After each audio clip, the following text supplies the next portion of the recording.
Or even like, because you count, yeah, everybody counts for tomorrow. You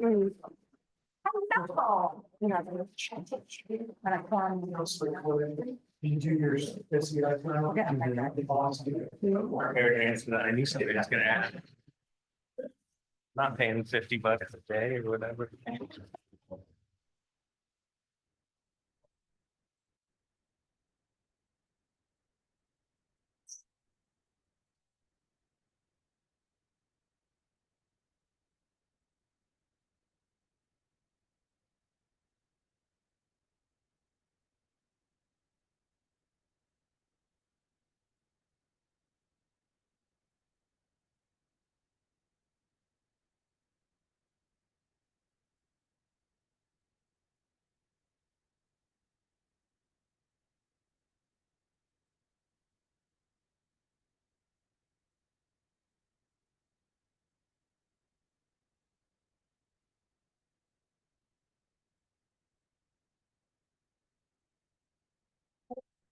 Is it? I don't have 6 quite yet. Oh, okay. I'm looking at my. You're right. Aren't synchronized. Okay, are you ready? Okay, so we are going to call the joint Talent Urban Renewal Agency and City Council study session of April 16th to order. Roll call, please. Counselor and Board Member Coley, Here. Counselor and Board Member Nemiroff, Here. Counselor and Board Member Medina is not present. Counselor and Board Member Pestizo is not present. Counselor and Board Member Byers, Present. Counselor and Board Member Para Miller, Here. and Counselor and Mayor and Board Member Ayers Flood. Here, it's been a while since I've, yeah. Thank you. There, you have a quorum. Thank you, Hector. And just for the record, member Medina, Counselor Medina is, said she'd be a few minutes late. And, member Pestizo, said he would not be able to make it tonight, for a family emergency. So with that, we'll go to the second item on the agenda, which is Gateway Project Public Benefit with presentation by Talent Business Alliance. And before we jump into that, I'm going to ask if there are any declarations. Counselor Perry Miller. Thank you, Mayor. So I am needing to declare an actual conflict of interest for this agenda item. I'll be recusing myself from this item, which will be pretty much the entire presentation. And this is because I work for the Talent Business Alliance as a paid employee. So with an actual conflict, it means that I will recuse myself and not participate in discussion and not vote. And I know that I may stay at the dais, but I'm going to be sitting in the audience or possibly in the next room because it's such a full house. Member Byers.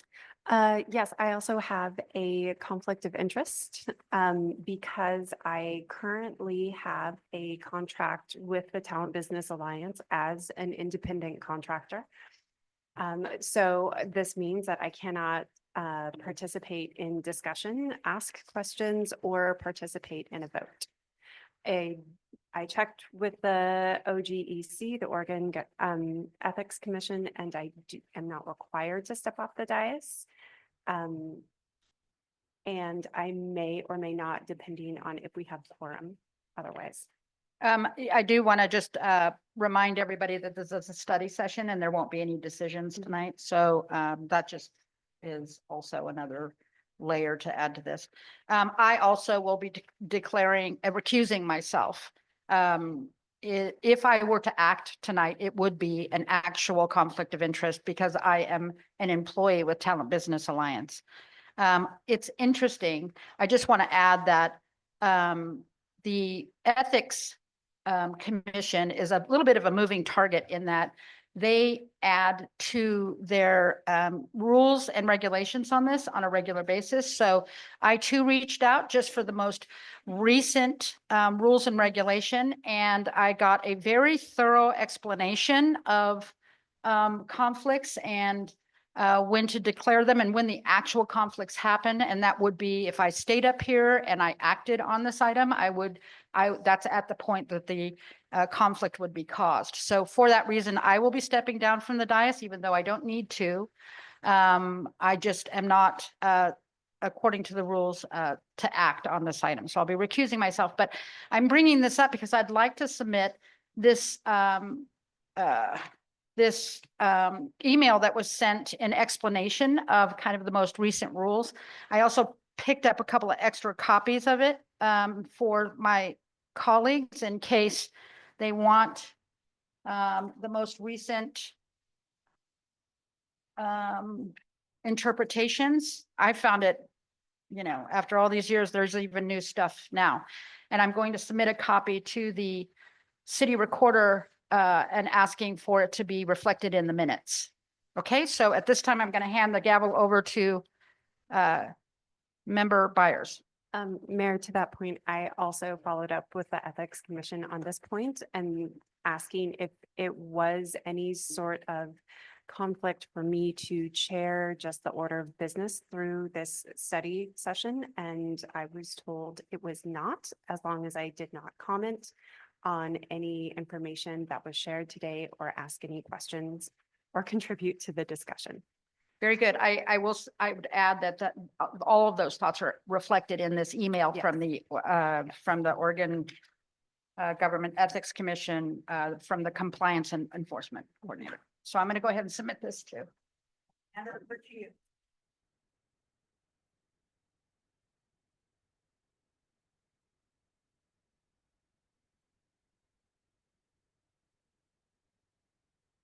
So I made an extra copy for audience members as well. I'll set it out on the screen.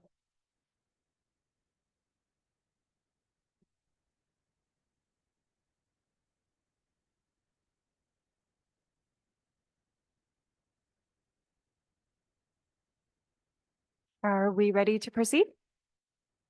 All right, then agenda item number 2, Gateway Project Public Benefit with presentation by the Talent Business Alliance.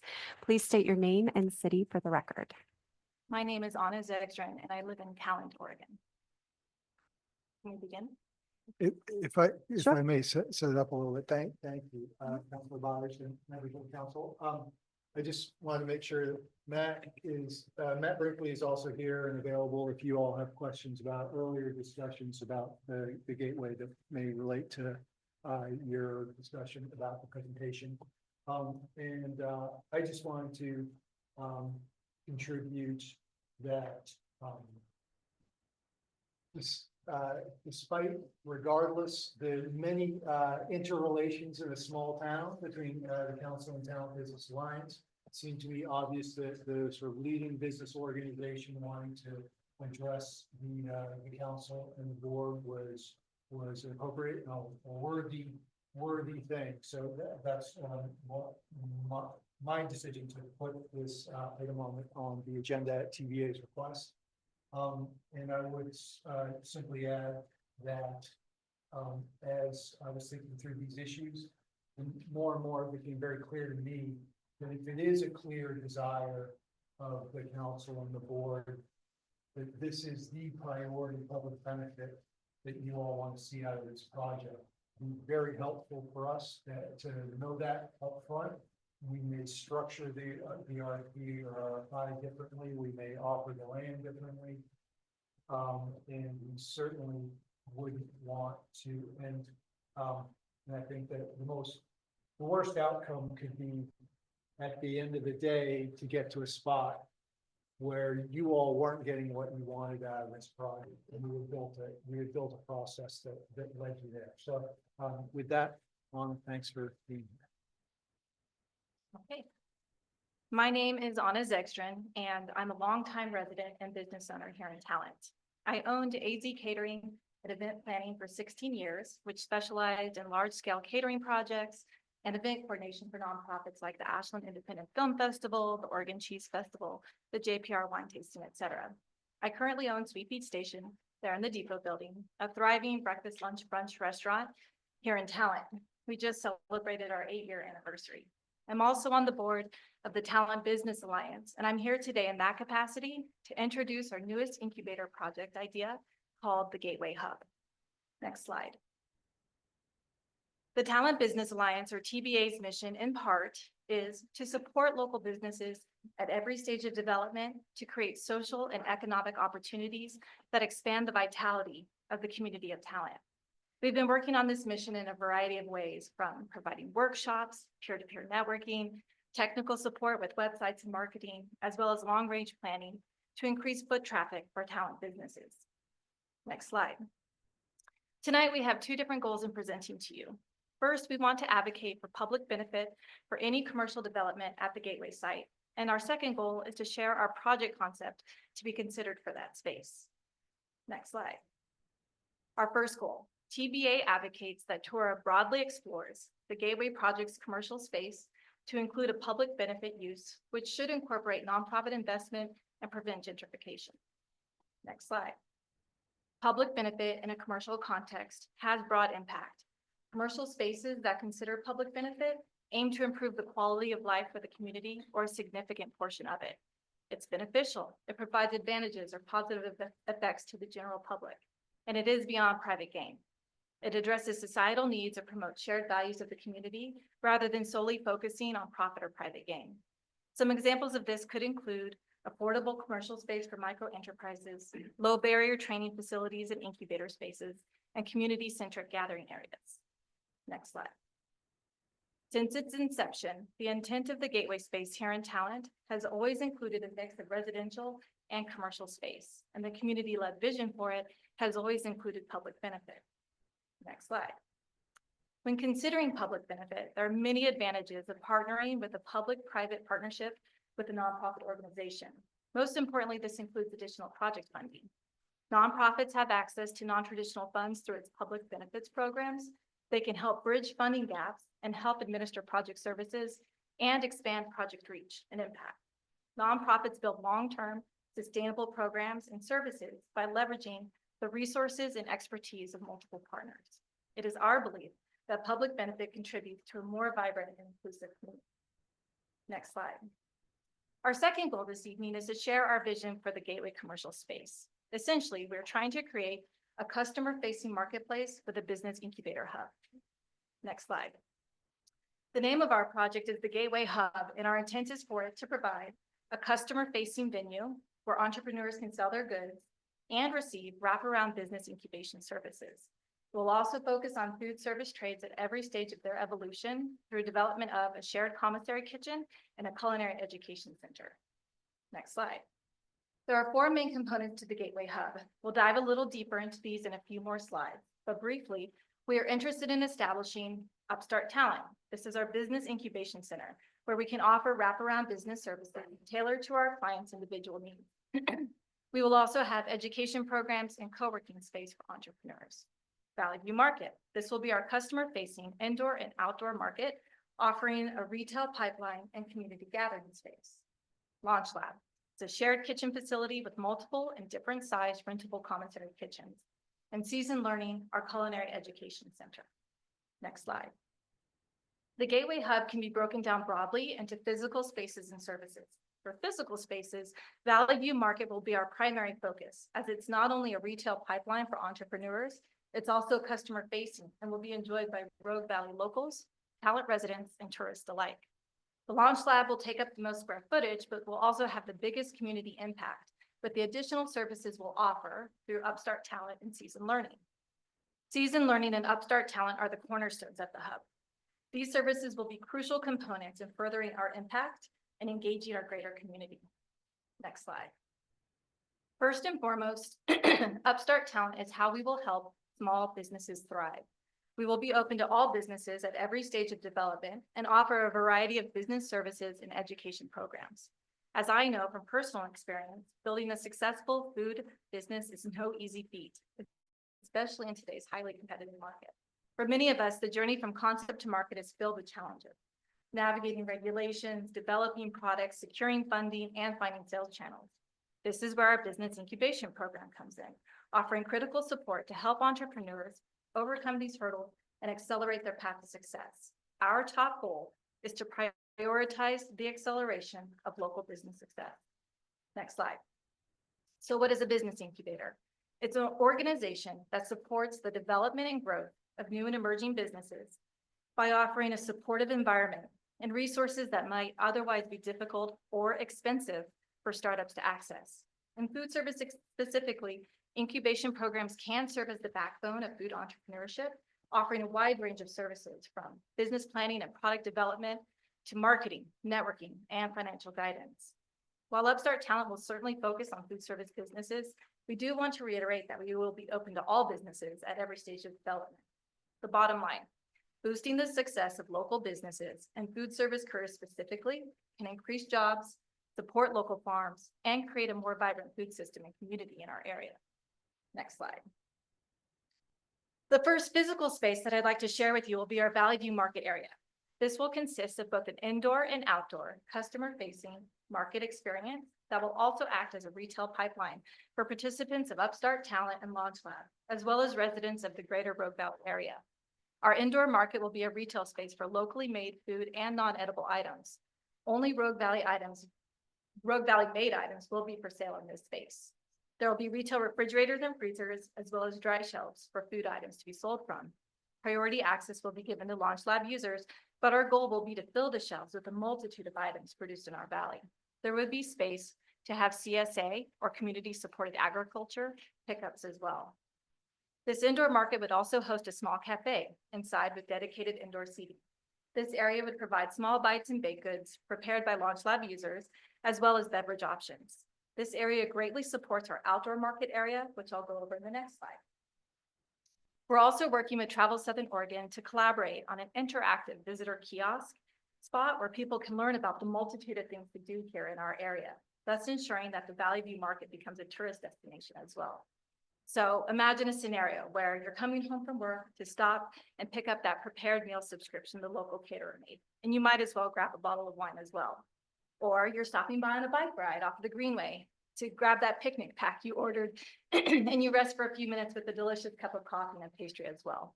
Or you have family visiting from out of town and they want to bring home some locally made souvenirs. The possibilities are endless. Next slide. Next, I'd like to describe our dynamic and beautiful outdoor market area.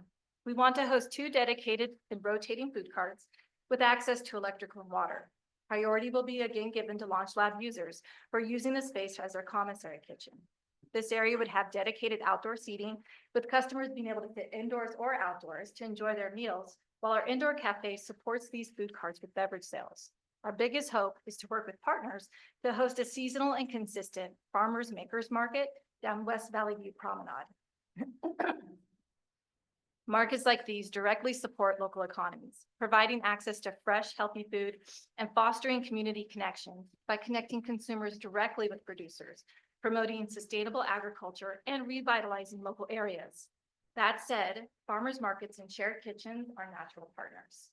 Next slide. What is a shared kitchen? It's a commercial space that multiple food businesses like caterers, food trucks, bakeries, or bakers, etc., can rent and share, providing access to equipment and facilities without the high cost of owning their own kitchen. The Launch Lab will have multiple and different sized kitchens to rent for a variety of food service operators. Please note, though, every user will be required to be licensed and certified to use the space. This shared kitchen will be low barrier entry in many ways. Building and licensing a commercial space on your own is fraught with challenges. Believe me, I know. There are many building requirements, permitting, plumbing, electrical, venting, restrooms, etc. And it's very cost prohibitive to lease a space that can be licensed to manufacture food, if you could even find one available. Kitchen equipment is also very expensive. Being able to access a space that already has it established is a massive boon to those trying to build and scale their businesses. We want to offer a flexible pricing plan with scholarships available as well. In short, a successful kitchen offers more than just space. It can become a thriving hub of business resources, education, and community development. Next slide. The component of the Gateway Hub that I'm personally most excited about will be our Culinary Education Center, Season Learning. Community members can sign up for a variety of specialty courses. We intend to make programs for youth, adults, and professionals. We hope to partner with multiple agencies to curate after-school and summer school youth classes for all ages to facilitate emerging chefs and young entrepreneurs. We will also offer a variety of adult classes, both one-off specialty courses as well as multi-week intensives. This will drive revenue for seasoned learning and help offset our costs for our youth and professional programs.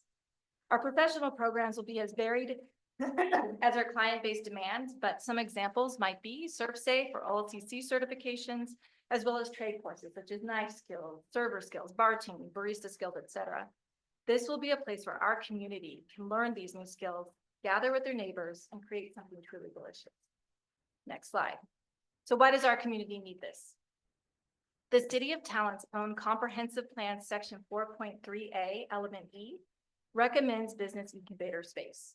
And in step 4, encourages development of buildings that would provide opportunities for small business growth. We're also finding recommendations in the recently published Highway 99 Bear Creek Greenway Corridor re-envisioning to broaden the language in 4.3A to allow for opportunities for similar spaces to be developed throughout the corridor as the next step in supporting the growth of local artisans and small-scale manufacturers. This 2025 report recognizes the value of the 2016 comprehensive plan and re-emphasizes the need for multiple makerspaces and business incubators. Next slide. At the last Talent City Council meeting, the Rogue Valley Food System Network presented their Community Food Assessment and Action Plan. The Community Food Assessment, or CFA, was written or conducted over 3 years of community engagement and outreach.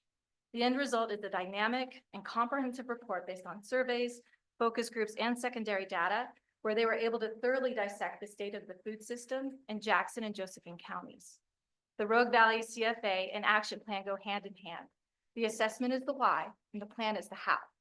They are written to guide the development of an accessible, economically viable, and ecologically sound food system here in the Rogue Valley. Most importantly, these documents serve as a guide for how we can better cultivate, distribute, prepare, and consume food in ways that support the health and well-being of everyone in the Rogue Valley community. This incredible work established 4 priority goals for Jackson and Josephine County to focus on. Next slide. Goal 1, ensure access to healthy food for all. Goal 2, invest in a thriving local food and farm economy. Goal 3, protect soil and water health. Goal 4, reduce food waste and related solid waste. Each of the 4 priority goals established by this document detail out multiple action items and objectives to accomplish each goal. TBA's Gateway Hub project clearly meets the needs and objectives of Goal 2, invest in a thriving local food and farm economy. Next slide. The CFA Action Plan provides 4 objectives for the Rogue Valley to focus on under goal number 2. Support local farmers and ranchers, build the supply of local food, build demand for foods produced in the Rogue Valley, and support food system entrepreneurs and create careers in agriculture and food. Next slide. Objective 1, support local farmers and ranchers. Our hope is to, in partnership, establish a consistent and seasonal farmer makers market where farmers and entrepreneurs can sell their products. We also hope to be a drop-off pickup site for local farm CSAs. This also meets our community's needs for easier access to local food, as well as creating a food-centric hub where small businesses can thrive. Next slide. Objective 2, build the supply of local food. Upstart Talent's primary focus is to support all businesses at every stage of development, which includes providing education and technical assistance to makers to scale production. Our launch lab in Valley View Market intends to be a space where users can produce and then bring their items to market, have a low barrier market to participate in, and give them the assistance they might need to scale up. Increasing the supply of locally grown items and access to them through our indoor and outdoor market opportunities supports our local economy and helps to foster talent's own sense of community. Next slide. The third objective, build demand for foods produced in the Rogue Valley. The Valley View Market's first and foremost goal will be to showcase items grown, produced, and made in the Rogue Valley. The indoor retail shop will focus on Rogue Valley made specific items and will become an attraction to locals and tourists alike. Open year-round, it gives entrepreneurs a low barrier opportunity to bring their items to market, learn about wholesale accounts, and participate in our local economy.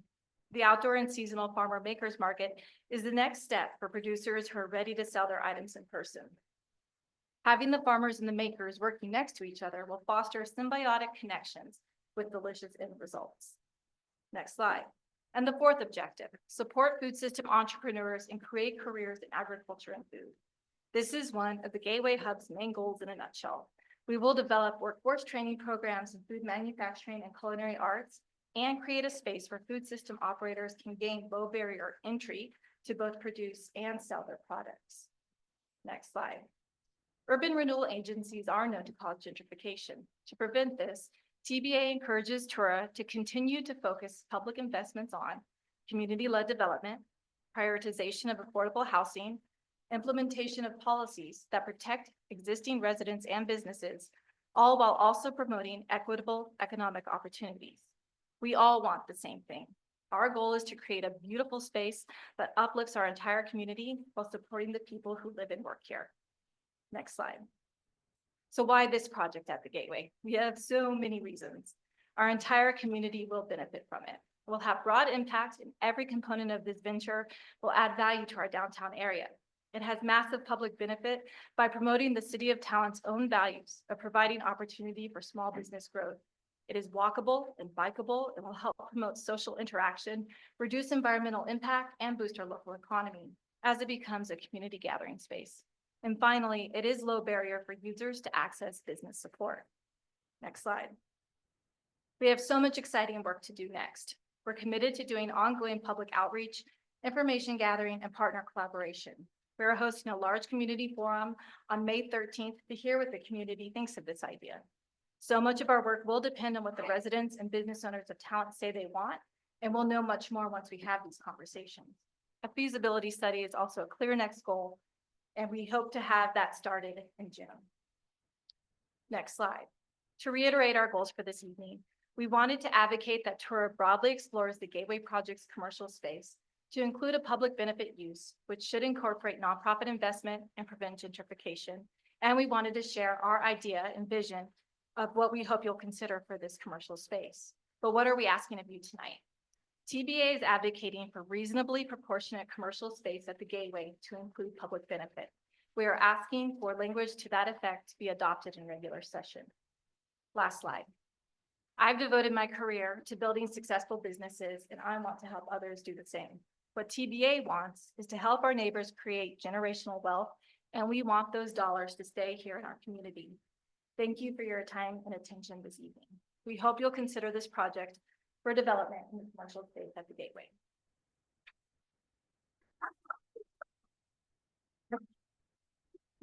Thank you.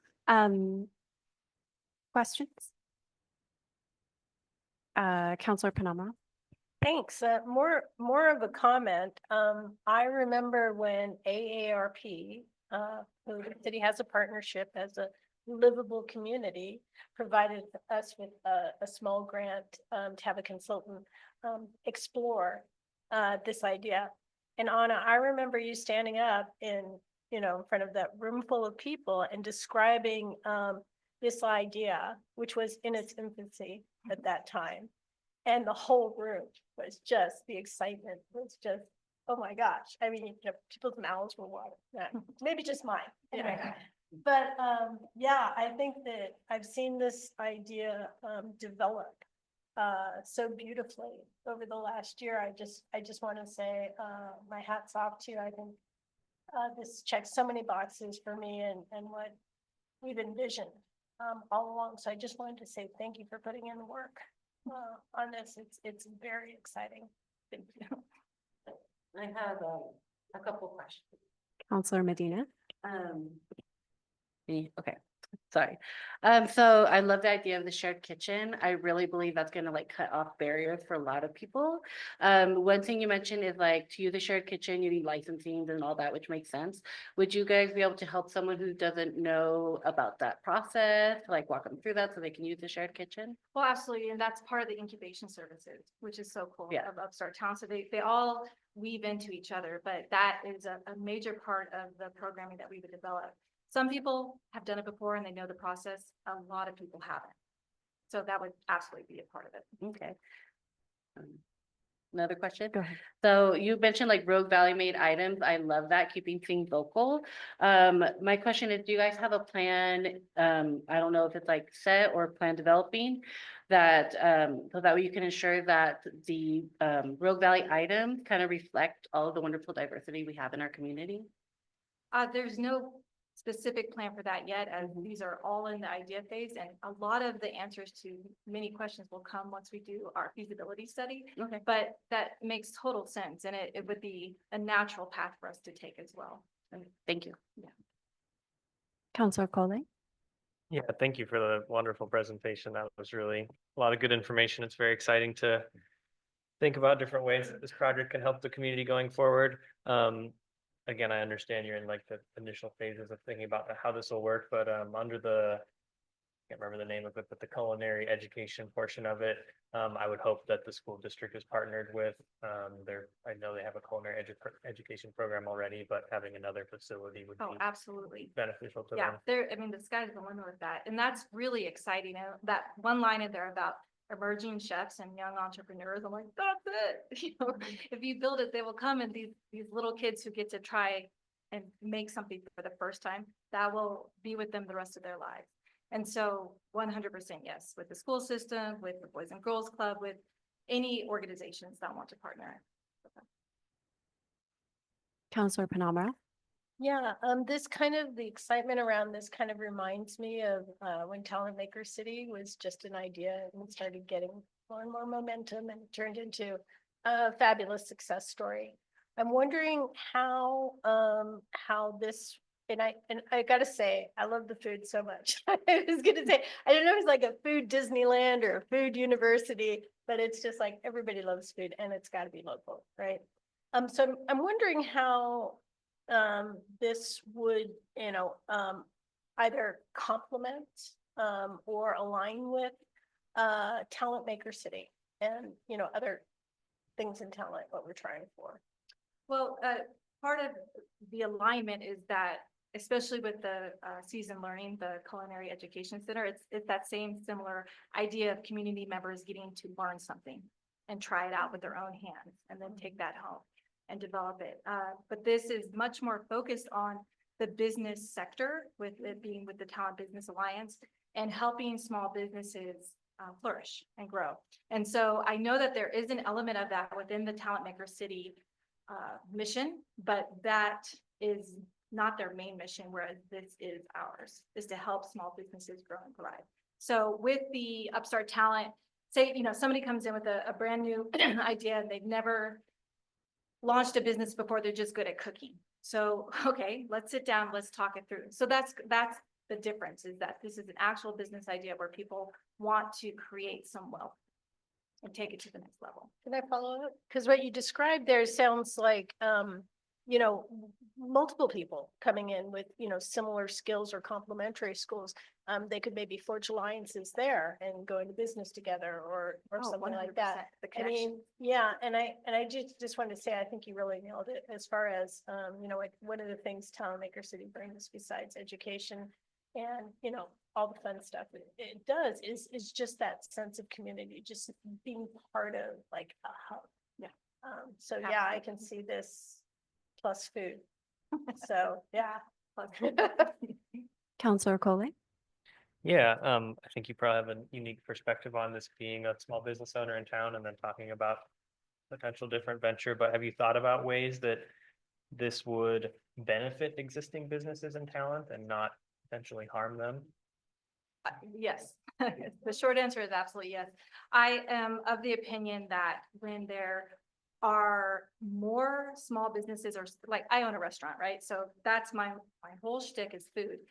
The more restaurants that open and succeed in our town, the better we all do. People are gonna come to my restaurant because they love it. And then they're a 1 day a week crowd. They're gonna show up every week despite the fact that there's other places to go. But they get to try other experiences, and maybe they become a 1 day a week person at that X shop, or they really love it and they stay there a little bit longer. And so that's how businesses thrive or fail and sink. But that's just part of the supply and demand part of it. I don't think that us creating more competition is in any way going to negatively impact our community. It's just going to make it better. It's going to make it a more thriving, enviable place to be, where more people are going to want to show up and spend those dollars here. And the people that are producing that food are the beneficiaries of it. Like, that's exciting to me.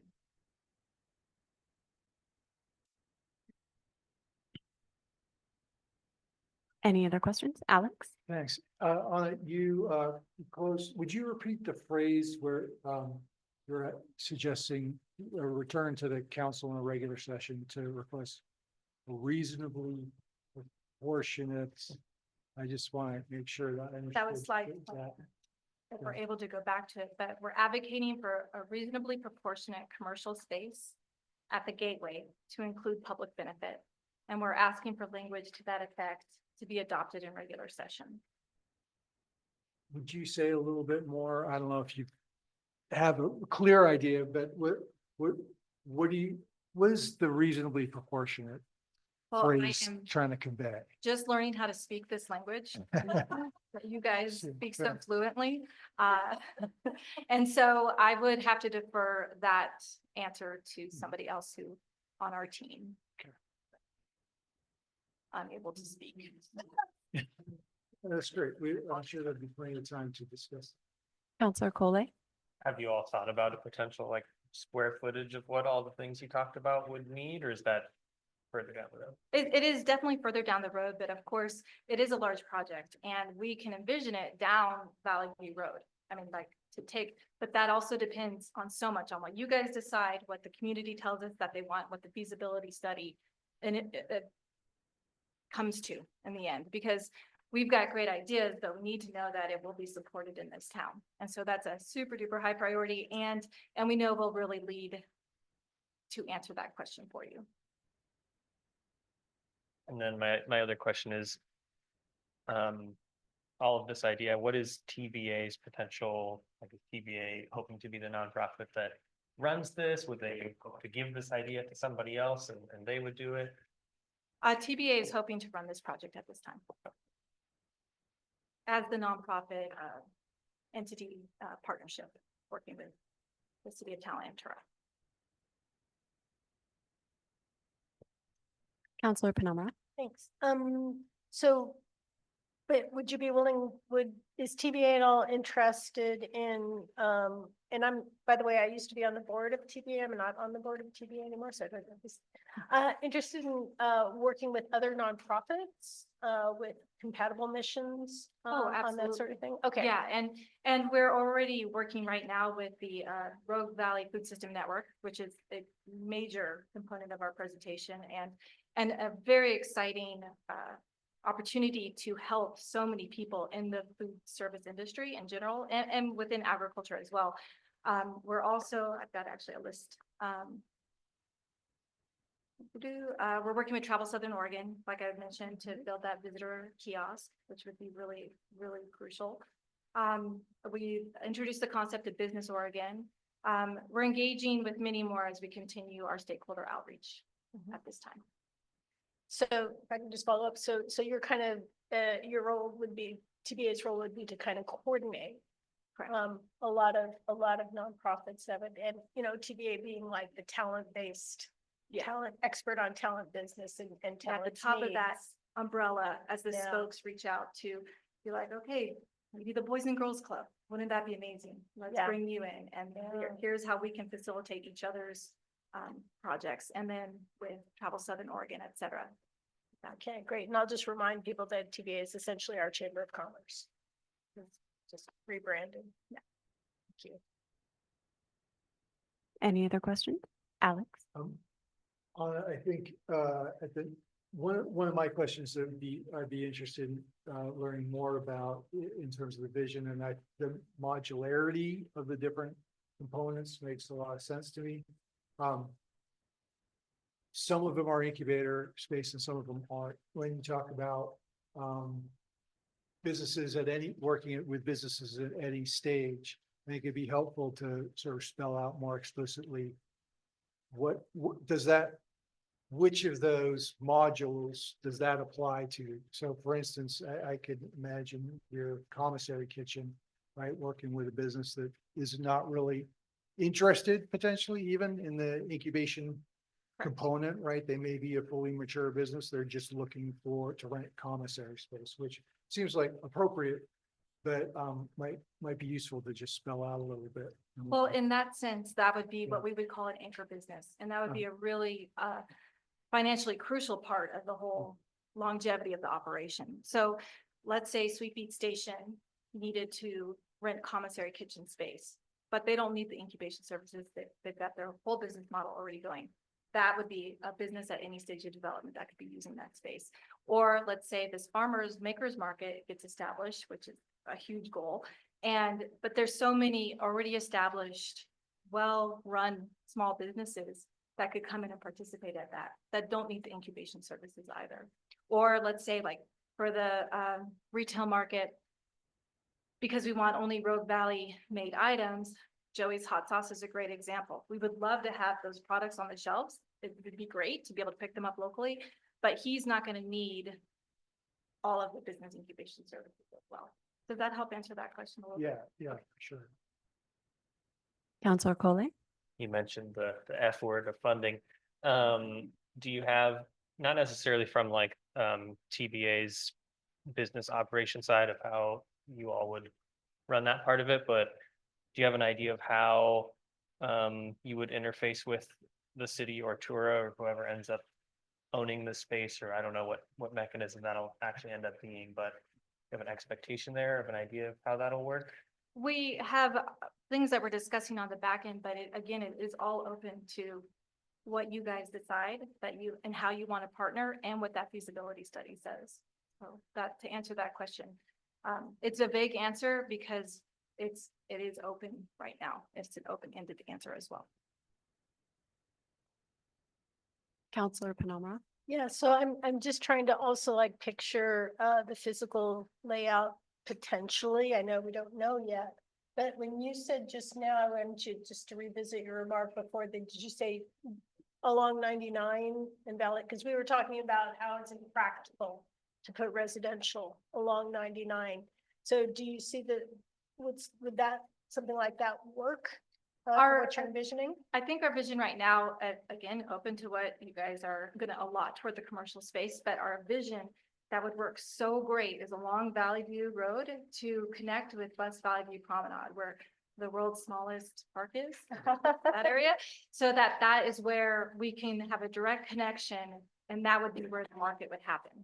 So the farmers makers market would be in that area and not be separated from the Gateway Hub.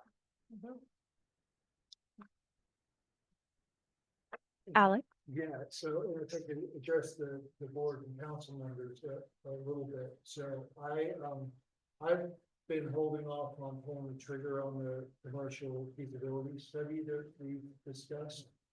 And I'm hearing a lot of interest in this concept from you all. And so my thought about next steps would one to be explore the TBA, how we might use that study that might contribute, help answer some of those questions that the feasibility study like this would want to answer. For instance, I think the question of anchor tenants might align really well with the commercial feasibility or marketing analysis that we're planning on happening anyway. So I wanted to just touch base, see if that sounded great to you all. And then, so why don't I stop there and I got another one. Do you want us to respond? Yeah, let's start with you, Rosario. So yeah, I mean, if we're gonna do a business study, why not do one with like talent business alliance? That makes the most sense, I feel like.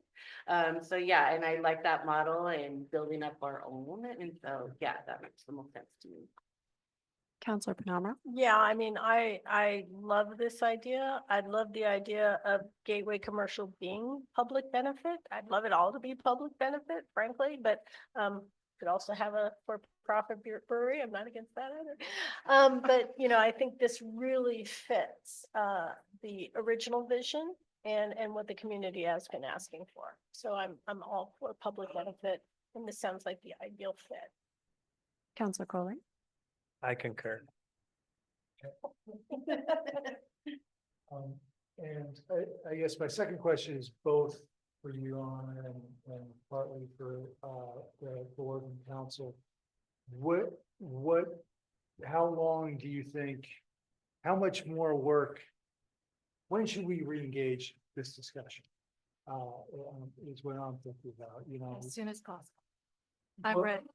So I guess I heard a pretty clear answer from the sense of the council that this is the right direction. So I think the next discussion could be focused on how it translates into the structuring of the RFP. It could be a report back on what you all are finding through outreach and your feasibility work. It could be, but I don't feel like we necessarily need to repeat this presentation to a regular council session. And there's a pretty clear sense of the council. I mean, I'll obviously consult them as well, but anyway, maybe we can loop back to that when we do the look ahead towards the end of the. Counselor Coley? Yeah, where are we at on the RFP process as far as additional meetings going? Is this kind of the end of that and that study starts and that's before the RFP or? Yeah, well, I would say this, this does feel like potentially not a course adjustment to where we were, I think. And Matt, I welcome you to come up and join us. You know, as Matt's been working on it and we've been providing feedback to Matt, the general approach has been about laying out a range of public benefits that the council would be interested in and seeing what kinds of developers would respond to that. This sort of clear sense to me suggests that we may want to adjust that. We may need some time to do some thinking about that, but I think the next discussion would be really focused on what the right structure is for moving forward. Matt, I'm curious about your thoughts. Yeah, I mean, it seems like you all have a pretty clear idea about what you want to do, and that needs to be incorporated into the RFP, IQ, whatever we're going to call it. And I think to get it right, having the outcome of the feasibility study now incorporating this into the feasibility study will be very useful for us because we can answer those questions about how much land we're talking about and kind of what to expect in terms of how this might actually get built and how that works with a potential developer who would respond to the RFP. And so we kind of need to know those things before we can issue the RFP. But the next step, I think, for us is to get the feasibility study going and working with TBA to make sure that, and the consultant to make sure that they get that right.